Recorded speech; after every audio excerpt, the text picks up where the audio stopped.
Hey guys, welcome to my kitchen. Today we're going to be making one of the most simple and probably also, according to some, one of the most difficult sauces to realize in the French cuisine. I named the mayonnaise, la mayonnaise. So there are many ways of making it. You can use several tools. You can use a immersion mixer. I like to do it by hand. I like to do it the classic way, just the way I've been taught. Basically, you're going to be needing today a bowl. I like to use what it's called a stabilizer.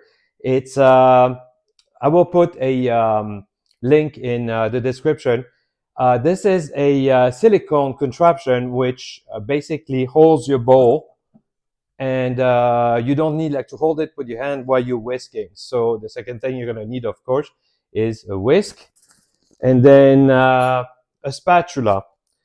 And then, of course, in order to make the mayonnaise today, we're going to be using an egg yolk. We're going to use some Dijon mustard.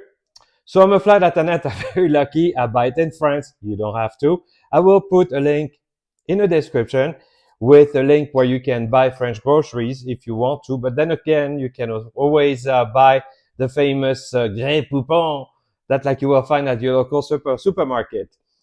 You're going to want to use some oil. In this case, I have some grapeseed oil. So it needs to be a neutral oil because I don't like it when it overwhelms the mayonnaise and gives it a taste. And then also, I like to use some red wine vinegar. So without further ado, let's get to it. Now we're going to start with an egg yolk. Then some mustard, Dijon mustard. Up, just like that.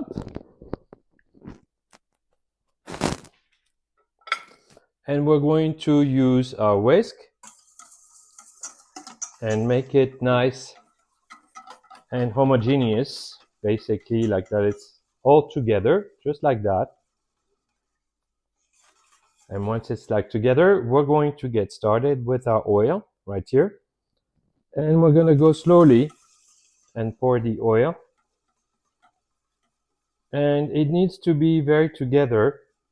Sometimes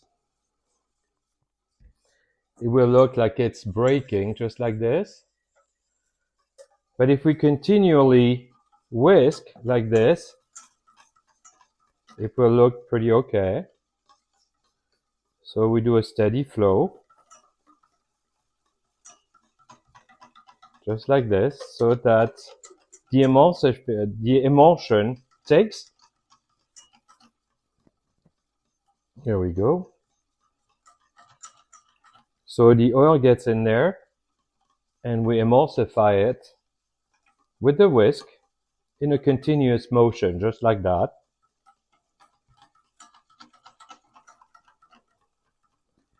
And there it is. We have our mayonnaise. It's that easy.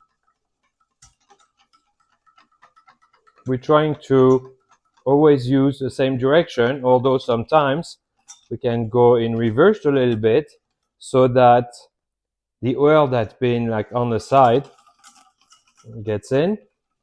And here we go. Now we have our mayonnaise, just like that.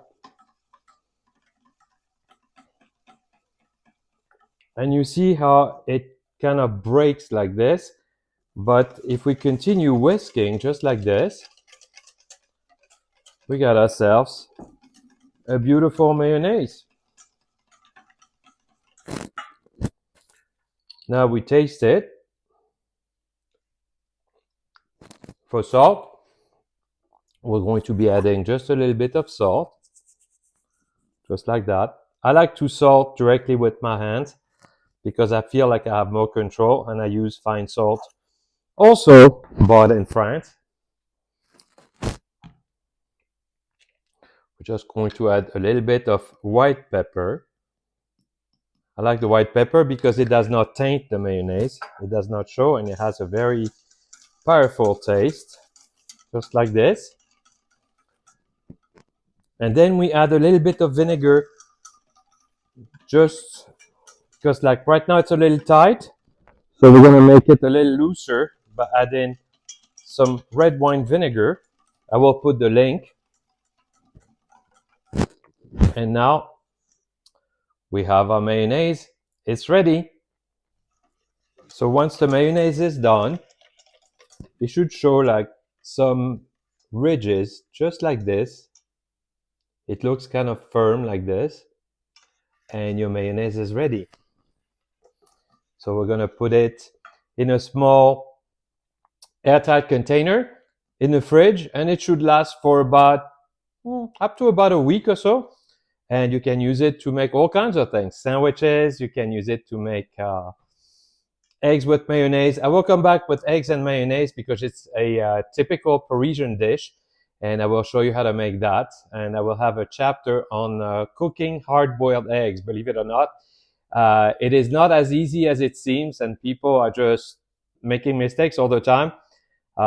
Anyway, I hope that you liked it, and thanks for following me. Have a good day, and à bientôt. Au revoir.